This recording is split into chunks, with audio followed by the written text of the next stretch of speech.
Welcome back to Outdoors with Larry Ray on ESPN 790 AM. Brought to you proudly by Tennessee Wildlife Resource Agency, Barton Power Sports, Sportsman's Warehouse, and Best Care Home Services. Hey, good Saturday morning. Welcome back to Outdoors with Larry Ray. Dennis Fuller always brings us in, and also our theme song by the one and only Don King of the TWRA. And this is the fourth Saturday, which means it's bonus Wong. Of course, I never know. He's got bonus a lot of times. Ron Wong. Good morning, everybody. And, hey, you know what? Well, I know a lot of The Forest Wood Cup is coming up. Yes, yeah. And you better mark your calendar because come the fourth Saturday of July. Yes, we're going to preview. We are going to have a blockbuster show. Yes, we're going to preview. Talking about the Forest Wood Cup.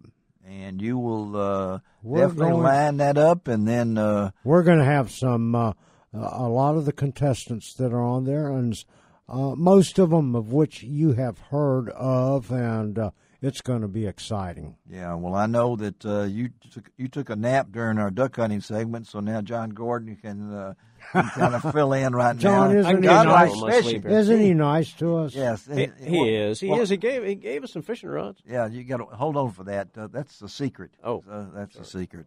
Hey, we got a young man on with us today from one of my favorite sections of the state, and then right before we went on the air, I had a chance to talk with him and find out that I personally know his dentist over there because Landon Greer, former Memphian, lives in Dunlap, grew up in Dunlap, and Dunlap, Tennessee. A lot of you folks know as that's where they come taking those skydives, or what do they do, jumping off the mountain. And I asked him, and he's at Lake Murray getting ready for the Forest Wood Cup, and he just came back from a nice little win that earned him some money, and Ranger Boats has been good to him, and that's Marshall Deakins. Good morning, Marshall.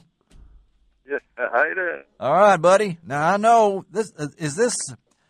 what's it been like since you won that tournament? And I know a lot of people you didn't know were your friends are now asking for money. So how's it been? It's been great. I don't know what. I've had a lot of friends that call me that I hadn't talked to in a long time. Yeah. Congratulate me. Yeah, and you won it out of a Ranger boat. So tell our people what Ranger Boats means to you. Well, I've had them when I first started. I had a couple of different boats, but I've had them since. I've had a Ranger since '87, I believe. Wow. Okay. And I don't know that they're the best on the market. They got the best resale value, when you get ready to sell them. Well, didn't you use a 2009 Ranger? Was that what you were using when you won this tournament? No, sir. That's what I've got right now. That's my personal boat. But Ranger furnished, they had 50 boats down there, 49, right. Whatever it was. Oh, right. Everybody fished out of the same thing. That's right. That's right. But you get to take one home, right? No. Well, I thought you won a Ranger boat. No, just money in this. I won a Ranger boat in the regional. I won it. That's in the it. fall. Okay, in the fall. Yeah. Okay. Yeah. But by doing this, though, winning this tournament, it was 100,000, or what was the price on the? It was 100,000, and then Ranger. Right. Because I've got a Ranger boat. That's it. I got the 20,000, and then I got an Evinrude engine, and I got 5,000 more for that. Right. Wow. Hey, Marshall, a lot of people in the Memphis area here fish Pickwick and very familiar with it, but you did not make the long run that a lot of the guys made during that BFL tournament, that All-American tournament there. You went to around the Natchez Trace Bridge, between Natchez Trace and Coger Island there, and essentially you had two areas that you fished. Tell our listeners, how did you find the place? Was it just mapping and looking at your graphs, and then what made you decide this could be the place?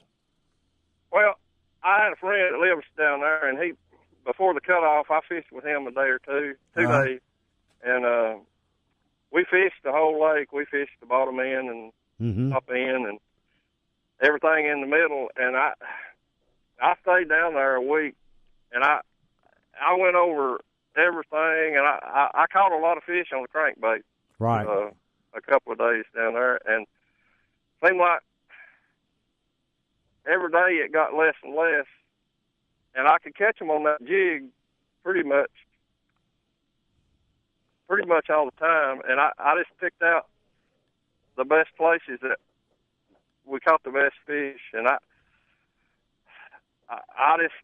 didn't fish the crankbait much. I tried it every day, but I believe there was so much pressure on all those places that right. They had a couple of big tournaments while it was off limits, and And I don't know. I just believe it had so much pressure on it that they wouldn't bite the crankbait. Right. And then come the last day, you're struggling a little bit, and those fish really got hard to catch. You had to go to a drop shot to catch a couple of your other fish also, right? Yes. Yeah. Well, I know that when I looked at this and I was thinking about, here I come, Ron, get ready for this, okay? This is what Marshall was using throughout the event. An October pumpkin-colored Profound Lures football head jig with a root beer pepper green-colored Zoom Fat Albert twin-tail grub trailer. Those things work well, I will tell you. Lots of action. Can you say that 3 times in a row? No. That's what I'm listing. Marshall is now one of my favorite guys because of those 2 lures that took 8 minutes for me to say it. Well, I got to tell you, Profound Lures was founded by Timmy Horton, our friend Timmy Horton. There you go. And leading into it, and he comes in it with an October pumpkin colored. Yep. When I saw those things, but one thing I want to say something now, Marshall. 60 pounds, 6 ounces, 15 bass. You blew them away by 8 pounds. Now, compare this victory now and how it means to you to move on from here in your career. Well, I don't know what it's going to bring about, but I want to do as best I can at the Forest Wood Cup. I'm up here now practicing. I'm going to spend a lot of time between now and the cutoff date. Well, we at Outdoors with Larry Ray certainly wish you all the best. Marshall, I will be there covering Ron Long will be there, Forest Wood Cup. Look forward to meeting you and talking with you. Yeah, yes, sir. I may too. Now, so let's give our listeners a little of your background here before we let you go, because Dunlap. Have you grown up in Dunlap? Is that your hometown? Yes, sir. I lived there all my life. All your life. So now, what do you do for a real life? I've got a cabinet shop, small cabinet shop. Okay. I've done it for 35 years, I guess. 35 years. What about this fishing and working at the same time? It makes it tough sometimes to schedule, work around my fishing or fishing around my work. I don't know which one. My wife says it's I got my priorities mixed up. Well, I think that's in a beautiful part of the country. Where's your primary lake you fish?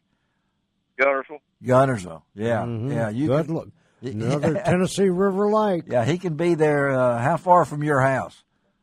It's 60 miles. Oh, bless his heart. Yeah, he has to drive 60 miles like that. And you've only got 2 or 3 rods and reels, I know, probably. So I'm saying that in fun. Tell our listeners some of your people that are your sponsors.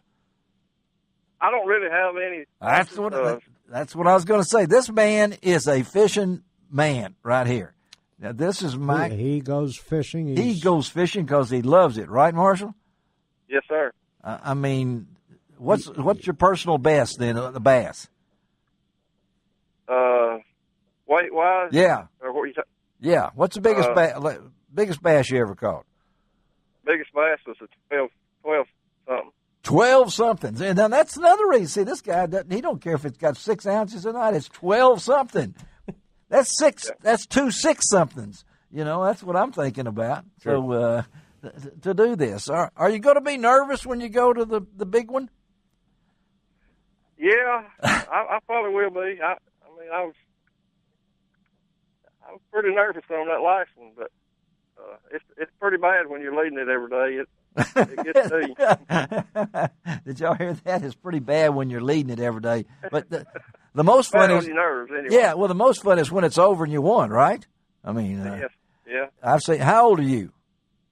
I'm 65. That's my kind of man. I mean, this guy is stuck with it, and I'm so glad that the good folks at Ranger, Greg Duncan out of Blue Heron Communications set us up.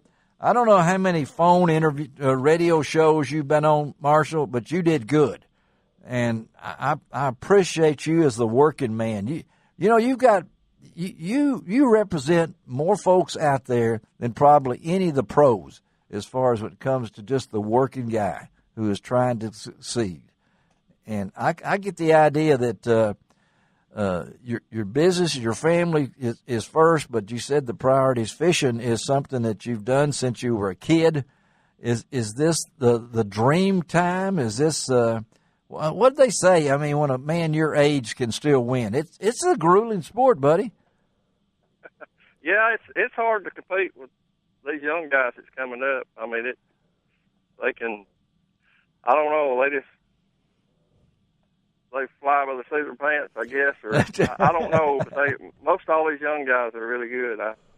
Well, I think one of the things that really makes them good is they kind of grew up playing video games, and then with that kind of knowledge, and with the graphics that are involved and the technology that's involved today, you get you one of those Lawrence HDS 12 screens, and it's pretty well playing video games on it and studying it. And a lot of people, especially the younger people, are really using that to find their fish. It's not like how when we grew up, you kind of found your fishing hole. Yeah, oh yeah. And through trial and error, and you became knowledgeable about a lake.